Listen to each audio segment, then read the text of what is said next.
বিশ্বকবি রবীন্দ্রনাথ ঠাকুরের কৃপা। আমি ভিক্ষা করি ফিরিতেছিলাম গ্রামের পথে পথে। তুমি তখন চলেছিলে তোমার স্বর্ণরথে। অপূর্ব এক স্বপ্ন সম লাগতেছিল চক্ষে মম। কি বিচিত্র শোভা তোমার, কি বিচিত্র সাজ।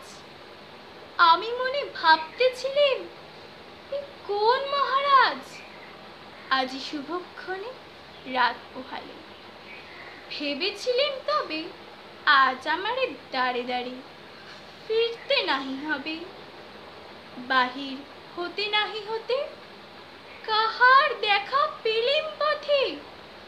চলিতে রথ ধনধান্য ছড়াবে দুই ধারে। মুঠা মুঠা করিয়ে নেব, নেব ভারে ভারে। দেখি সহসা রথ থেমে গেল আমার কাছে এসে। আমারও মুখপানে চেয়ে নামলে তুমি হেসে। দেখে মুখের প্রসন্নতা চড়িয়ে গেল সকল ব্যথা। হেনকালে কিসের লাগে তুমি অকস্মাৎ আমায় কিছু দাও বলে বাড়িয়ে দিলে হাত। মরি, এ কি কথা রাজাধিরাজ, আমায় দাও গো কিছু। শুনি ক্ষণকালের তরে রইল মাথা নিচু। তোমার কি বা অভাব আছে ভিখারি ভিক্ষুকের কাছে। এ কি কেবল কৌতুকের বশে আমার প্রবঞ্চনা।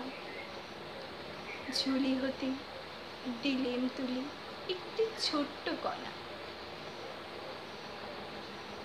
যবে পাত্রখানি ঘরে নিউজার করি, এ কি ভিক্ষা মাঝে একটি ছোট্ট সোনার কণা দেখি। দিলেম যা রাজভিখারি রে, স্বর্ণ হয়ে এলো ফিরে। তখন কাঁধি চোখের জলে দুটি নয়ন ভরে। তোমায় কেন দিইনি আমার সকল শূন্য করি। নমস্কার।